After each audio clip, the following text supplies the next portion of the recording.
Now see students, we will be studying Fourier's law of heat conduction. This is a law for heat conduction in solids. Fine. Now see, Fourier was an experiment. Fourier was a scientist who did an experiment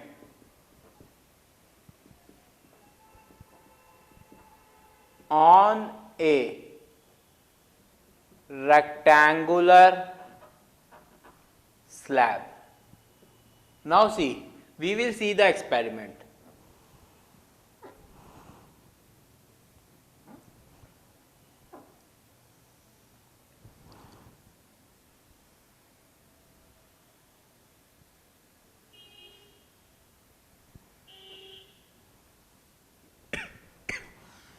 Suppose this is a rectangular slab and this surface is maintained at temperature T1 and the surface parallel to this surface be maintained at temperature T2 such that T1 is greater than T2. Let this dimension be A and this dimension be B. Fine. And this is nothing but our 3D view. Now we will draw a front view for this rectangular slab. This is nothing but your rectangular slab. Fine.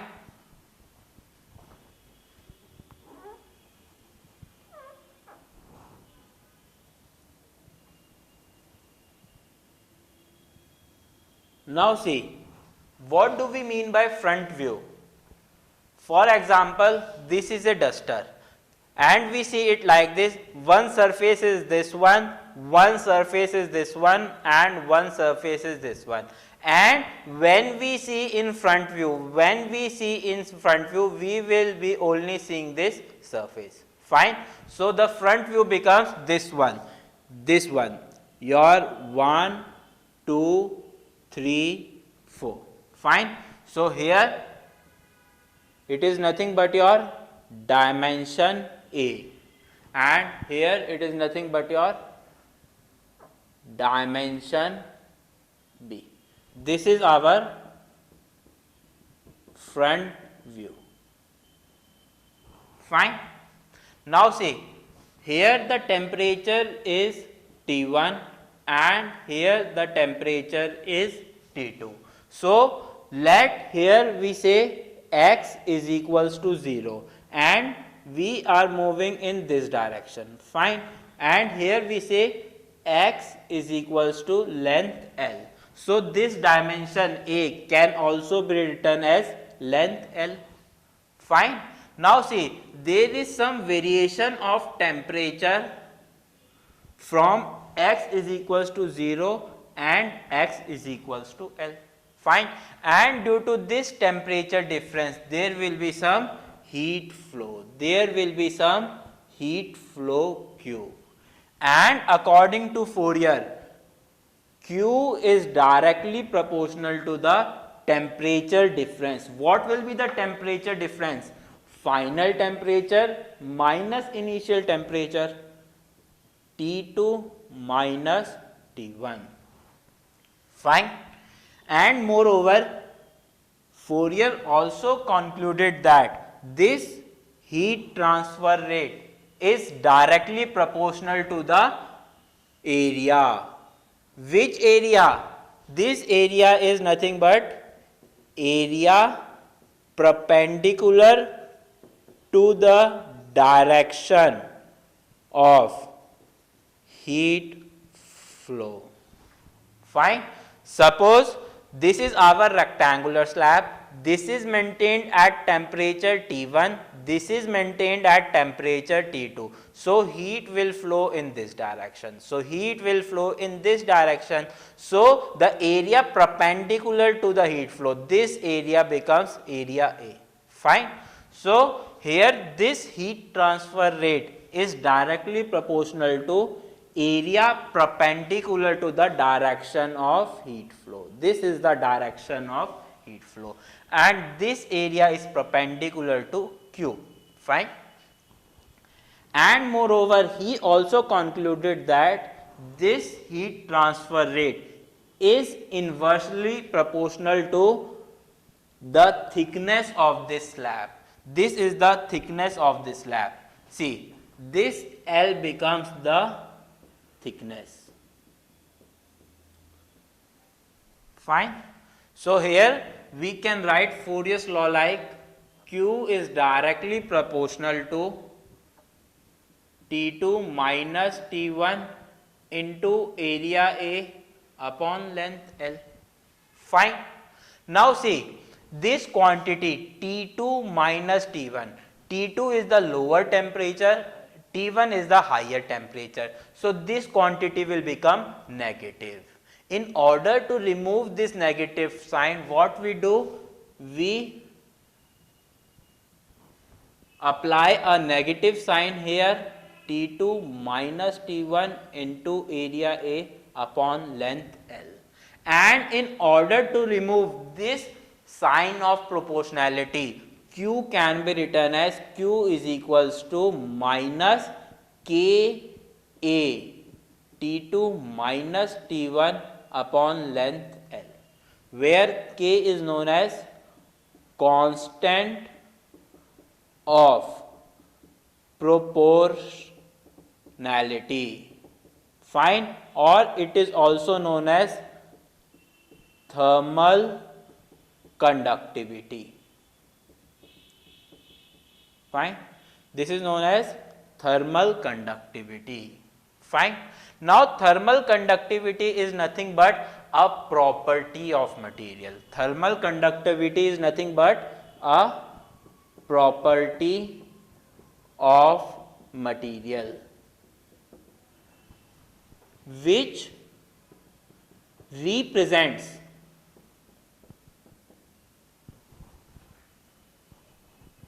ability of material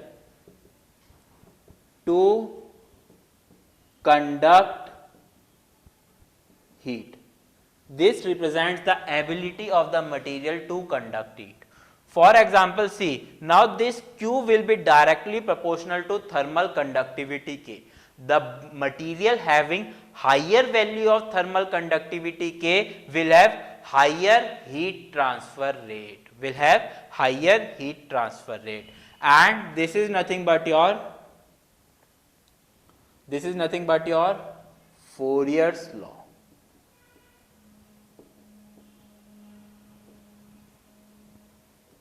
Fine. We will study assumptions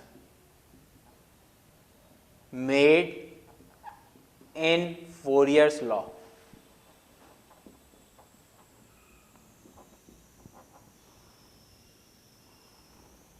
See, the first assumption was steady state phenomena. Fine. Now, what do we mean by steady state phenomena? See,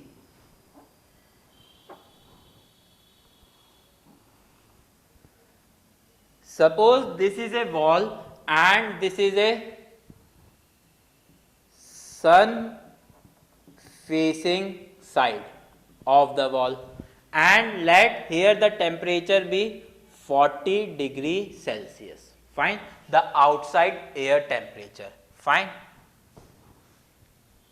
And this is the side which is in the room, and here we assume that AC is switched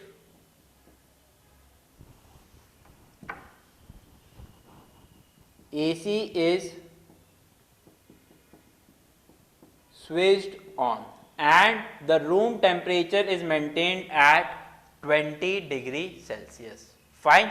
So here the temperature profile will be something like this. This is our temperature T1, 40 degrees Celsius, and this is our temperature T2, 20 degrees Celsius. Fine. Now what we do is that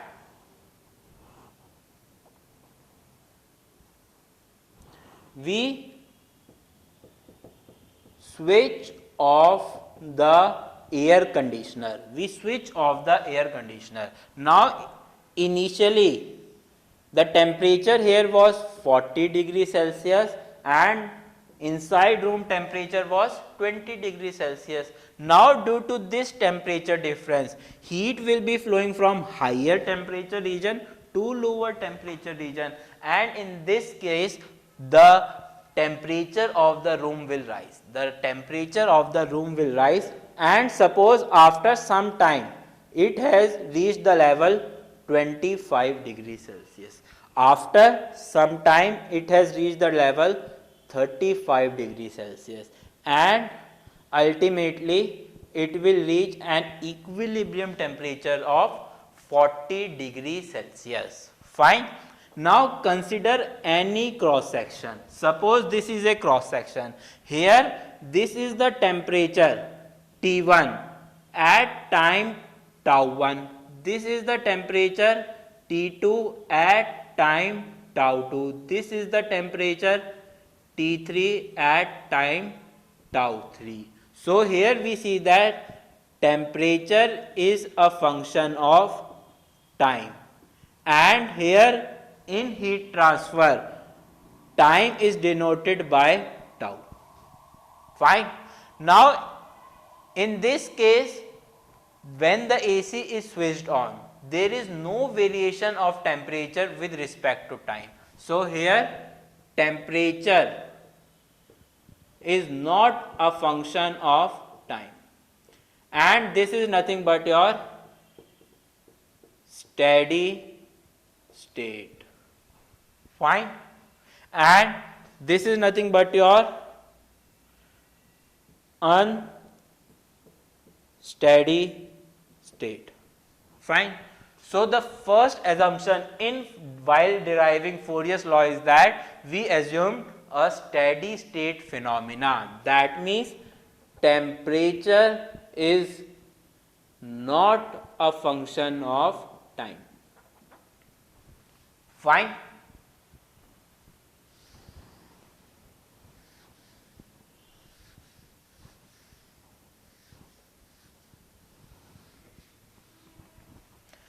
The second assumption is that one-dimensional heat transfer.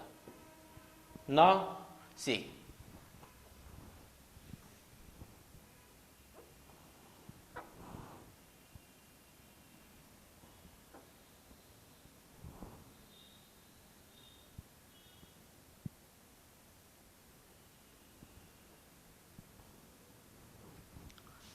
fine. Let this direction be x direction, this direction be y direction, and this direction be z direction. Fine.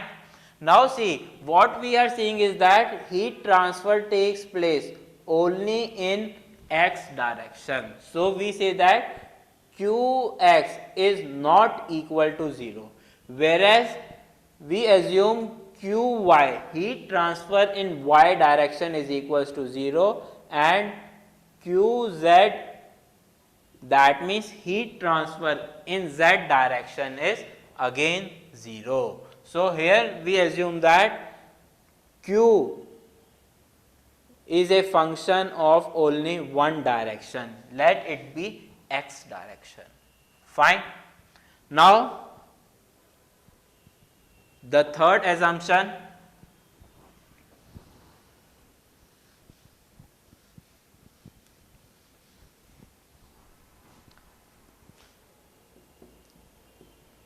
homogeneous isotropic material. Homogeneous isotropic material. Now see,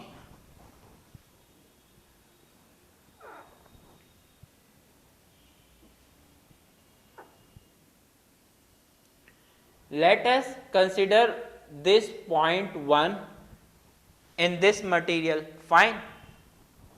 Let the value of thermal conductivity in x direction be K. Similarly, value of thermal conductivity in y direction be K, and the value of thermal conductivity in z direction be again K. Now, let us assume another point 2. Again, when we measure thermal conductivity in x direction, the value is K. When we measure it in y direction, again K. When we measure it in z direction, again K. Fine. So, we see that at all the points in x direction, the thermal conductivity is K. Similarly, at all the points, the thermal conductivity in y direction is again K. And similarly, at all the points, thermal conductivity in z direction is again K. That means at all the points, the thermal conductivity is same. So, such a material is known as homogeneous. Moreover, value of thermal conductivity in x direction is equals to thermal conductivity in y direction is equals to thermal conductivity in z direction. Let this thermal conductivity be K. So, we see that the material is isotropic material. So, homogeneous isotropic material means the value of thermal conductivity will be same in x, y and z direction at a given point.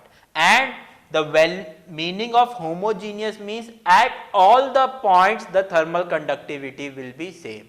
So, homogeneous means K at point 1 is equals to K at point 2 is equals to K at point 3. Let it be K. And isotropic means Kx is equals to Ky is equals to Kz. Let it be K. So, such a material is known as homogeneous isotropic material, where the thermal conductivity does not vary with respect to space coordinates. That means K is not a function of space coordinates. Fine. So, such a material is known as homogeneous isotropic material. Fine.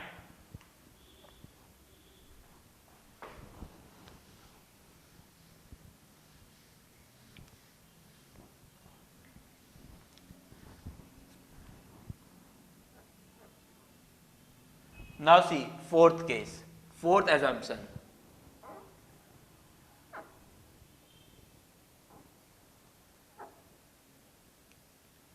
Let here was temperature T1 and here was temperature T2, and this is our x direction. At this phase we assume x is equals to 0, and at this phase we assume x is equals to L. So, the thickness of material can be taken as length L.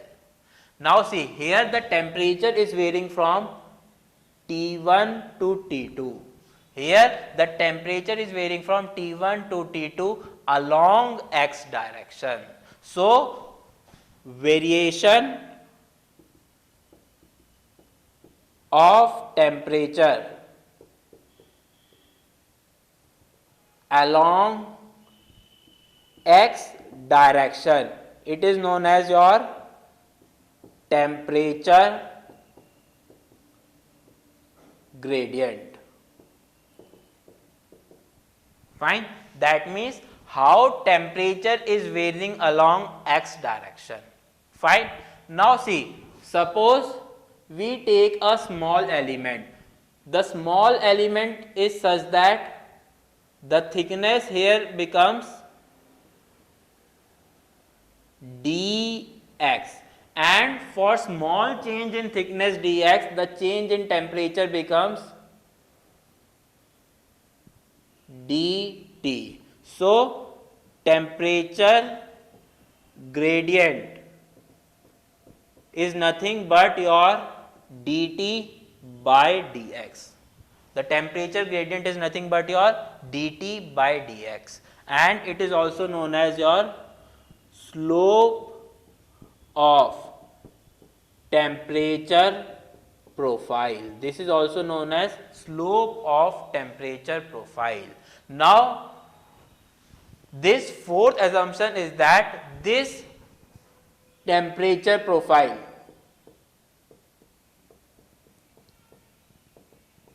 was assumed to be linear. This is very important.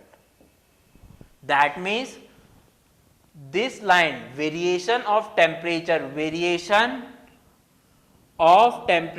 with respect to x direction is a straight line. That means this is nothing but your linear temperature profile. So the fourth assumption is that linear temperature profile. Now linear temperature profile का मतलब क्या है? dt by dx is constant. That means you measure the slope at this point or anywhere on this line, the slope will remain constant. That's why it is a straight line. Fine.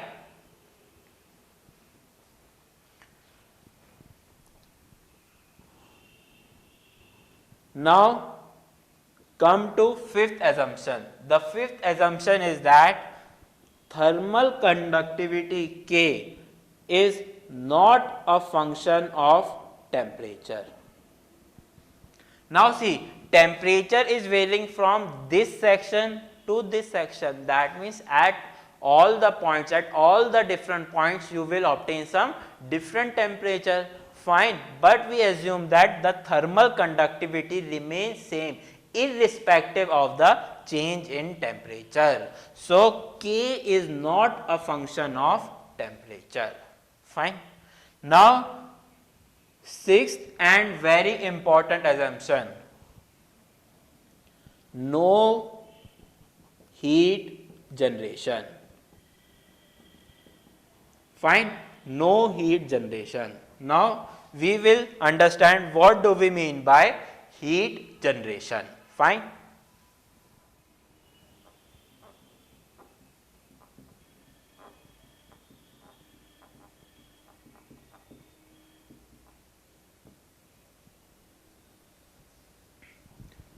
Now suppose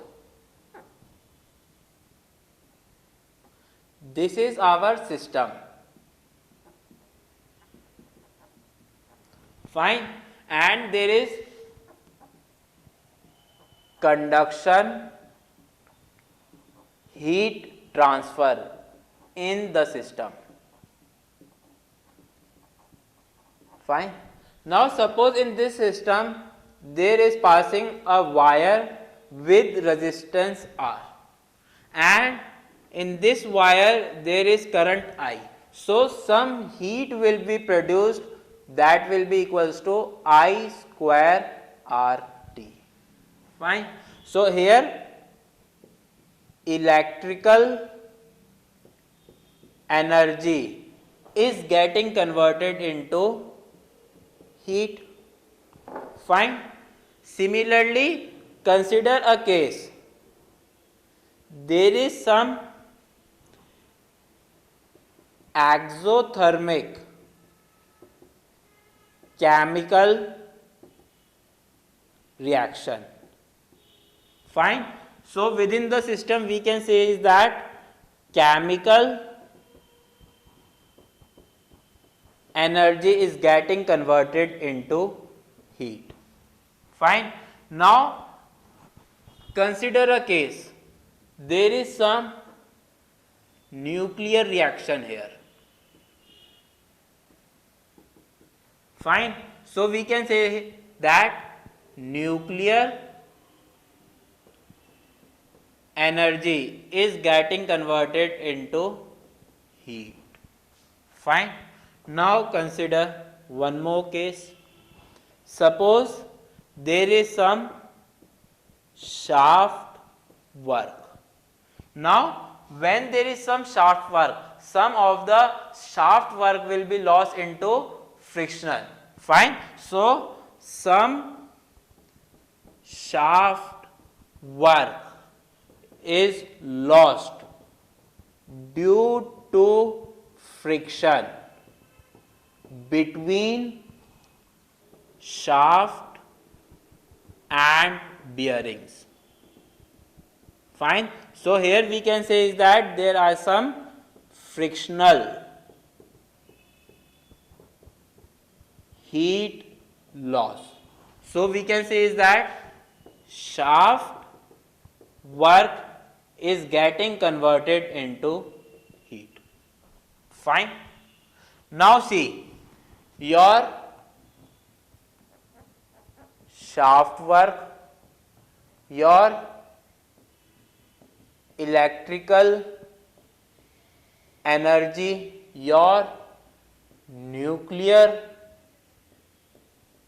energy and your chemical energy. These are nothing but high grade form of energy. Fine.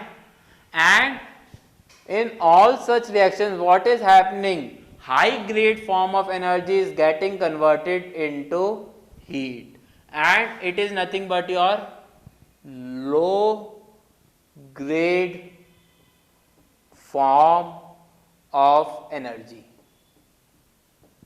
Fine. So whenever there is some conversion from high grade form of energy to low grade form of energy, that is known as your heat generation.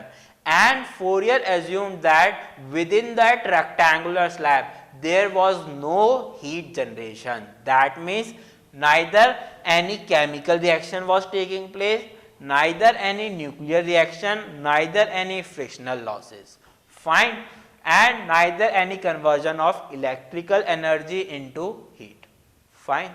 So the sixth assumption is that no heat generation takes place within the rectangular slab. Fine.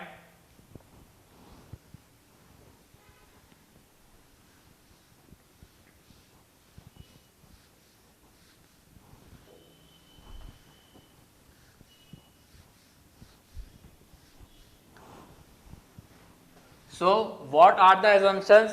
The first one was steady state, that means temperature is not a function of time tau. Fine. The second was one dimension heat conduction, that means Qx not equal to 0, Qy equal to 0, Qz equal to 0. The third one was homogeneous isotropic material. Fine. The fourth one was your thermal conductivity K is not a function of temperature. Fine. The fifth one was linear temperature profile. Fine. Linear temperature profile means the slope dt by dx is constant. Fine. And the sixth one, no heat generation. That means there is no conversion of high grade into low grade. That means there is no conversion between high grade form of energy and low grade form of energy. Now see this one. This is very important assumption. Fine. Now see.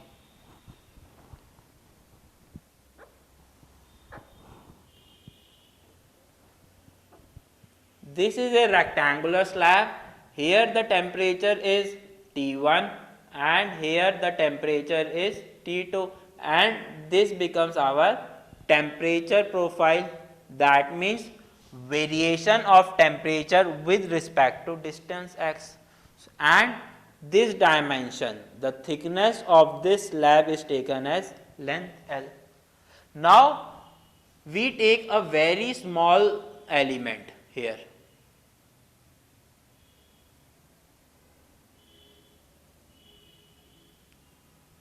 Fine, whose thickness is nothing but your dx, and corresponding to that the change in temperature is dt. Fine, so this becomes one triangle and the slope can be written as dt by dx. And for linear temperature profile, this is constant. Fine. Now see, overall, see, this becomes the temperature difference delta T, that I T2 minus T1. Fine. And corresponding to that the length is length L. So we can see that we can form one more triangle like this. So ABC, triangle ABC is similar to that of triangle A dash B dash C dash, A dash B dash C dash. So dt by dx can be written as your T2 minus T1 by L. Fine. And from Fourier's law we know that Q is equals to minus Ka T2 minus T1 by length L. So it can be written as Q is equals to minus Ka dt by dx. Fine. So this becomes our Fourier's law. Fine. Now see, this equation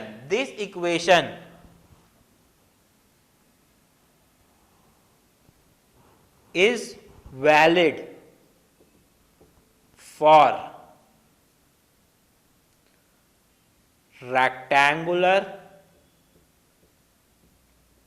coordinates, because here we are dealing with absolute terms, whereas this equation is valid for rectangular as well as cylindrical and spherical coordinates, because here we deal with in differential terms, but in cylindrical and spherical coordinates this distance x will be replaced by radial distance r. Fine. So this is all about your Fourier's law.